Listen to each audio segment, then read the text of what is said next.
For nearly 1,000 years, one family clawed its way out of a cold valley in the Alps and onto the throne of an entire nation. They began as minor counts nobody remembers, in mountains nobody wanted, and over 9 centuries they did something no one else in Europe managed. They took a peninsula of feuding kingdoms, rival city-states and papal lands, and welded it into one country. The House of Savoy did not just rule Italy, they invented it. From the Alps to Sicily, from the palace in Turin to the halls of Rome, from the unification wars that made them heroes to a king who would hand his country to a dictator, the oldest ruling dynasty on the continent, they seemed permanent. And then Italians voted them out of existence. Not just off the throne, stripped of their palaces, stripped of their property, stripped of the vote and of the right to hold public office, and then stripped of the right to stand on Italian soil, banned by bloodline in the country's own founding document. There was a king who wore the crown for barely a month, then spent 37 years traveling on a stateless person's passport. There was a ban so total that a 9-year-old inherited it before he knew what a constitution was. And there was the heir to the throne who, one August night on a Mediterranean island, fired into the dark and killed a sleeping 19-year-old. This is the strangest and ugliest afterlife of any royal family in modern Europe, and outside Italy, almost nobody knows it happened. But not everyone fell the same way. One of them, banned for the crime of having married a king, ended up the only member of the house with any honor left. And she got home first. So let me walk you through what happened to the Savoy after Italy erased them, because it is darker, stranger, and more human than you would expect. To understand the exile, you have to understand why an entire nation turned on the family that built it. In 1861, the Savoys completed the unification, and Victor Emmanuel II became the first king of a country that had not existed as a single state since Rome. Then came October 1922. Mussolini's black shirts marched on Rome, and the government put a state of siege decree in front of King Victor Emmanuel III, which would have sent the army out to disperse them. He refused to sign it and invited Mussolini to form a government instead. Historians still argue over that refusal, some calling it the moment he handed Mussolini power, others prudence, since the army's loyalty was uncertain. The result is not in dispute. For 20 years, the crown and the dictatorship were fused, and the king was the regime's respectable face. Then, in 1938, he signed the racial laws, the legislation that stripped Italian Jews of their jobs, their schools, and their standing as citizens went into effect under the signature of the King of Italy. Hold on to that. It comes back twice, and it cost them both times. The war finished what the racial laws started. Italy fought on the Axis side and lost catastrophically. Then, in September 1943, after the armistice, the king and his court fled Rome ahead of the advancing Germans, leaving the army with no orders. Soldiers were captured by the tens of thousands. The monarchy was now fused in the public mind with fascism, with defeat, and with cowardice. In 1944, he handed his powers to his son Umberto, hoping a fresh face might save the institution. He clung on himself until the 9th of May, 1946, weeks before the vote on whether to keep him, and only then abdicated. He sailed for Egypt and died in Alexandria 19 months later. His son inherited a crown with a month left on it. Italy still calls him the May King. Umberto II became king on the 9th of May 1946 and was out of the country by the 13th of June. That is the whole reign. He and his wife had spent the previous 2 years touring a bombed and starving Italy and had been well received, and the argument has run ever since that if the old king had gone sooner, that goodwill might have saved the throne. On the 2nd of June 1946, the country voted, 54% for a republic, 46% for the monarchy. Naples went about 80% for the king. They lost by 4.5 points, close enough to torment them for the rest of their lives. He could have contested it, and his objection was not about the count. The Court of Cassation released provisional figures on the 10th of June and reserved judgment on the monarchist appeals until the 18th. On the night of the 12th, before that ruling, the government handed the powers of head of state to Alcide de Gasperi. Listen to what Umberto said on his way out of Ciampino on the 13th of June. He was not willing, he wrote, to answer abuse with force or to make himself an accomplice to an illegality the government had committed. And so he was leaving the soil of his country in the hope of sparing Italians new grief. This is not a man accepting a verdict. This is a man who believed the result had been seized before the judges were finished with it, saying so in public and going anyway. Monarchists alleged fraud for decades and never proved any. He settled at Villa Italia in Cascais on the coast of Portugal under the name Count of Sare. For the next 37 years, the last king of Italy traveled on a stateless person's passport. The woman who lost the crown alongside him was nothing like the rest of her husband's family. Her name was Marie-Josée, Belgian, the daughter of King Albert I, married to Umberto at the Quirinale in 1930. Italians called her La Regina di Maggio, the May Queen. She was also the only anti-fascist in the House of Savoy. She kept contact with the opposition and is reported to have helped funnel money toward the resistance. On the 10th of October 1940, she obtained a private audience with Hitler at Berchtesgaden, where she pleaded for roughly 140,000 Belgian prisoners of war and for aid to reach her occupied homeland. She got nothing. After Mussolini fell, her own father-in-law ordered her out of politics and had her confined in the mountains until the war ended. She had spent the war working against the fascists, and the anti-fascist republic was about to banish her on exactly the same terms as the men who had served them. The new constitution came into force on the 1st of January 1948. Buried at the very end of it, past the articles on free speech and free elections, sat Transitional and Final Provision 13. It did three things. Members and descendants of the House of Savoy could not vote and could hold no public office.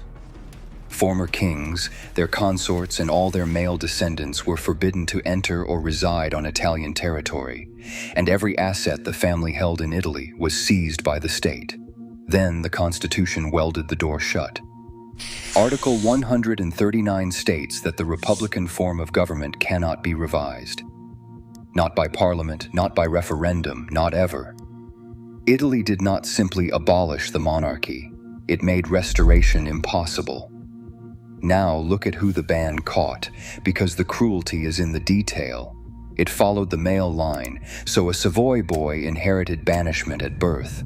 Umberto's son, Vittorio Emanuele, had been crown prince for 1 month at the age of 9, and was still 9 when the founding document of his country named his family and told him he could never come home. Imagine that. You are 9. You did not appoint Mussolini. You did not sign the racial laws.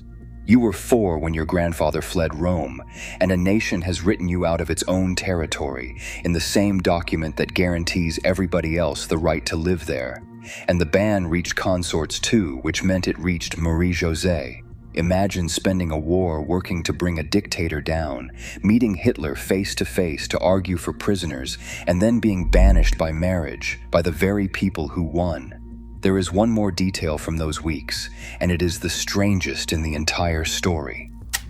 On the 5th of June 1946, 3 days after the referendum, the minister of the royal household walked into the Bank of Italy carrying the crown jewels. A 3-tier black leather case lined in blue velvet, closed with 11 seals, deposited with an instruction argued over ever since. They were to be held at the disposal of whoever is entitled. The governor who took custody that day was Luigi Einaudi. 2 years later, he became the first elected president of the Italian Republic. The man who took the crown jewels into the vault ended up holding the office that replaced the crown.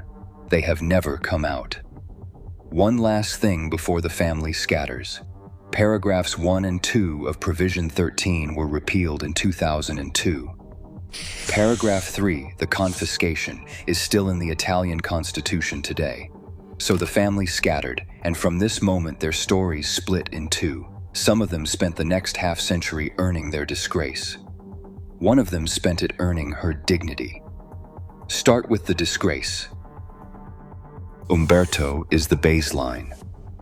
37 years at Villa Italia, devoutly Catholic, never divorcing the wife who had left for Switzerland within months, never renouncing his title. As he was dying of cancer in 1983, he asked for one thing: to be allowed to see Italy again. President Sandro Pertini, who had campaigned against him in 1946, was in favor of lifting the ban so the dying king could come home. Parliament did not move. He died in Geneva on the 18th of March, 1983, still barred. Then came the measure of what Italy thought of him. 12,000 mourners came to the funeral at Hautecombe Abbey. The Italian state sent nobody. The consul from Lyon attended in a private capacity. The only official act of mourning anywhere in the country came from a football club. Juventus applied for a waiver from the Federation and played at Pisa on the 20th of March in black armbands. That is the best behaved member of this family, and he died stateless with nothing resolved. Everybody else falls below that line.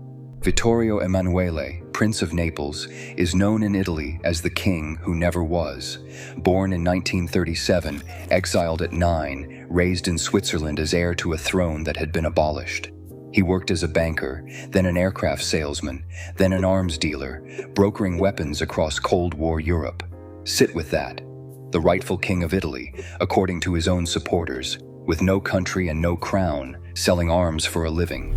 In 1971, he married Marina Ricolfi Doria, a Swiss water skiing champion and a commoner, without his father's consent, which the old dynastic rules required. It detonates 35 years later. The family bought a house on Cavallo, French territory off the southern tip of Corsica, as close to Italy as the law would let them live. And it is on Cavallo that this story turns genuinely ugly. On the night of the 17th of August, 1978, Vittorio Emanuele found that his yacht's dinghy had been taken and tied to a boat moored nearby. He armed himself with a carbine, reportedly a gift from Ferdinand Marcos, went out into the dark and tried to board the other vessel. He woke a passenger. There was an argument. He fired. The shots missed the man he was arguing with. One crossed the water and struck Dirk Hamer, a 19-year-old German asleep on the deck of a different boat, severing the artery in his thigh. His sister Birgit was on board with him.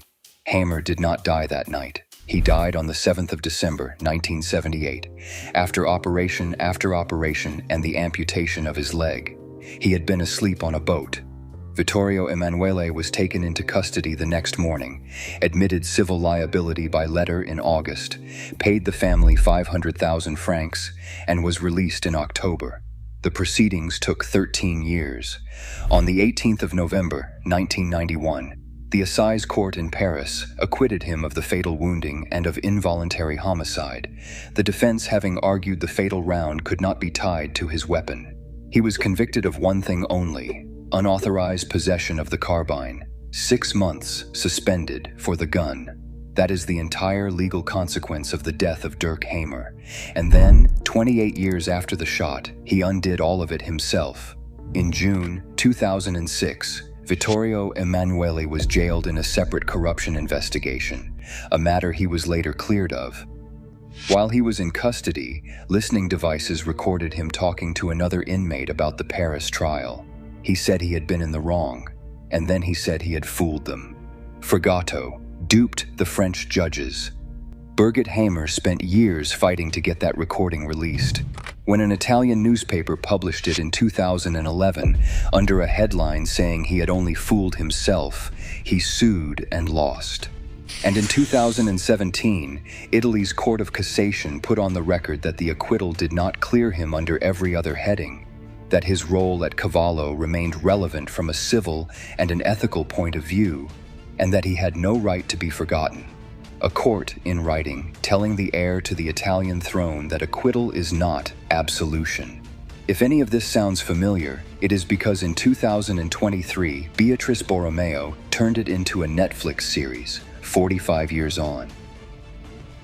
This was the man who, after more than half a century in exile, was about to be allowed home. What Italy demanded in exchange tells you exactly how completely the country wanted the Savoys gone. Vittorio Emanuele lobbied Parliament for decades, and in 1999 he applied to the European Court of Human Rights, arguing that his exile violated his rights. In September 2001, the court declared it partly admissible. It was never decided because he withdrew it. Understand why. On the 4th of February 2002, he issued a formal declaration of loyalty to the Republican Constitution and to the President of the Republic. And in July, he wrote to the Chamber of Deputies, dropping the case and recognizing the Republic as the only lawful government of Italy. The erasure had worked so completely that the only route back into his own country was to stop being a king, even in name, in writing, in advance, in public. Parliament voted it through in July, with 69 against. The constitutional law was signed on the 23rd of October 2002, and the ban ceased to have effect on the 10th of November. Paragraphs 1 and 2 gone, paragraph 3 untouched. He crossed into Italy on the 23rd of December 2002 for the first time since he was 9. Imagine walking back into the country your family built and finding that the price of the ticket was your crown and the welcome a bill for your grandfather's sins, because the welcome was not warm. When the family visited Naples, the demonstrators came from two directions at once: neo-fascists who held that the Savoy had betrayed Mussolini in 1943, and neo-Bourbons still angry about 1861.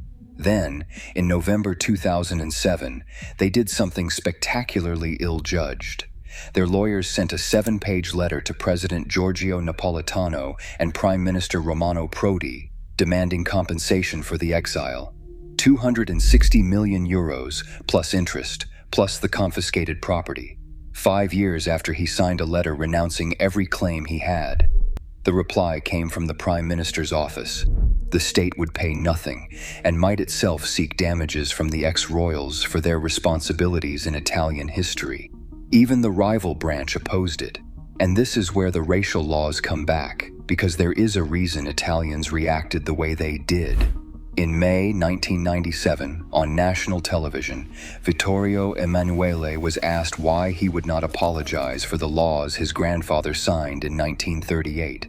His answer, in his own words, was no, he had not even been born.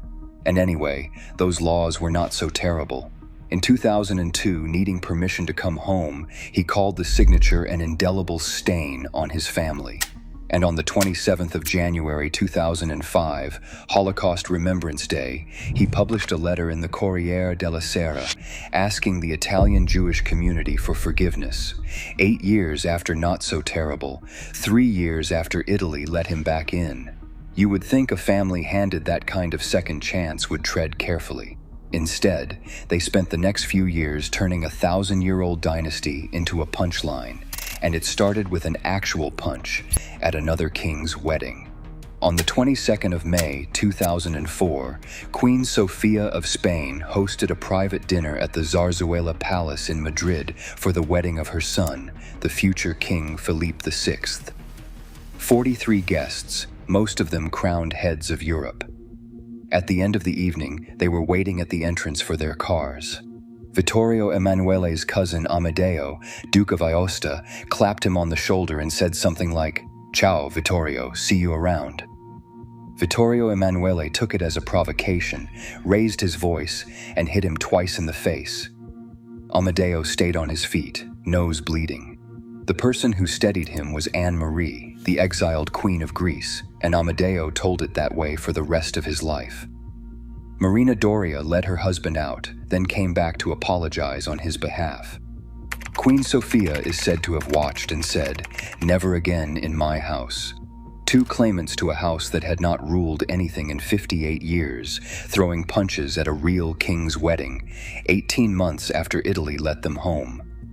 The fight was about who got to lead a family with nothing left to lead. In July 2006, Amadeo declared himself head of the House of Savoy, arguing that Vittorio Emanuele had forfeited his rights in 1971 by marrying a water skier without permission. Vittorio Emanuele's own sister backed him. The Council of Monarchist Notables that was meant to adjudicate such things had already split in two, one half recognizing each cousin. So they went to court over the surname. In 2010, a court in Arezzo awarded €50,000 in damages and ordered the Aosta branch to stop calling themselves Savoy. That was overturned on appeal in 2018. 8 years of litigation over a name for a throne that cannot be restored. And then there was the grandson, Emanuele Filiberto, born in Geneva in 1972, entered Ballando con le Stelle, the Italian version of Dancing with the Stars, and won it in 2009. A 1,000-year-old dynasty was reintroduced to the Italian public not through politics, not through a restoration, but through a Saturday night dance competition. By now, the men of the House of Savoy had turned their homecoming into a circus. But one member of this family had spent those same 50 years living an entirely different exile, and she had already gone home without any of them noticing. While the men of this family were shooting tourists, brawling at weddings and suing each other over a surname, Marie-Josée was in Switzerland, building. She settled on an estate called Merlinge, outside Geneva, and turned herself into a historian of the House of Savoy, the dynasty that had frozen her out and then banished her. Her history of the family came out in 1956 and won a literary prize. 2 more followed, and France decorated her for the work. She also founded a prize for musical composition in Geneva, first awarded in 1960, given every 2 years, still awarded today. Her mother had inspired the Queen Elizabeth competition in Belgium, and Marie-Josée built the same thing from Exile, with no country behind her. The woman who argued with Hitler to his face spent her banishment writing books and funding composers. The men who inherited her name spent theirs in court, and she got home first. This is the part nobody outside Italy knows. The ban covered the consorts of former kings. Umberto died on the 18th of March 1983, and as a widow, she fell outside it. On the 23rd of December 1987, the Italian government formally decreed that Provision 13 no longer applied to her. And on the 1st of March 1988, aged 81, Marie-Josée crossed into Italy for the first time in more than 40 years. She went to an academic conference in Aosta on Saint Anselm, an 11th century theologian. The organizers had not been told she was coming. She simply appeared in the audience. No lawsuit, no compensation demand, no press conference. An old woman with a walking stick turned up at a history conference and came back quietly several times after. She was home 14 years before any of the men, and she asked for nothing. She died in Geneva on the 27th of January 2001, age 94. Her funeral was held on the 2nd of February at Hautecombe Abbey, and around 2,000 mourners came. The King and Queen of Belgium, the King of Spain, Farah Diba, the last Empress of Iran, Simeon of Bulgaria, who had lost a throne himself, the reigning and fallen royalty of Europe in a French abbey, for a woman Italy had banned by name. And here is what her death set off. Within weeks, the government went to the Council of State and argued that the ban had become incongruous, because with the death of the last queen, every historical link between the House of Savoy and the actual exercise of the monarchical function had ended. Her funeral, in other words, became the government's legal argument for letting the men come home. On the 1st of March 2001, the Council of State said no. The ban stood on the plain words of the text, and the government's reasoning was not acceptable, which is why it took a constitutional amendment. The lawyers had failed, so Parliament had to change the founding document itself, and 18 months later, it did. Her death is what set that in motion. Not Strasbourg, not their lawyers. Her funeral. She never got her throne back. She got the one thing none of the men managed to hold on to, and it was her death that opened the door they had been hammering on for 54 years. A dynasty can survive losing a throne. What it cannot always survive is what it becomes in exile. 900 years out of an alpine valley, and this is where it ends. The House of Savoy invented Italy, then spent 50 years demonstrating why Italy had been right to let them go. The shooting, the tape, the punch, the bill they sent to the country that banished them. But one of them refused to fall. She answered her exile with books and music and went home quietly, alone, 14 years ahead of the rest. Some of them ended as punchlines. She ended in a small house outside Geneva, having beaten every one of them by staying decent. The family is still here. Vittorio Emanuele died in Geneva on the 3rd of February 2024, aged 86. There was a funeral at Turin Cathedral, and then he was cremated, the first Savoy in 1,000 years. His ashes sat locked in a private room inside the Basilica of Superga for 5 months, while the Heritage Authority refused the family's request to place him behind the altar in the Hall of the Kings. On the 1st of July 2024, he was interred in the crypt instead, privately, with his son standing there as the only mourner.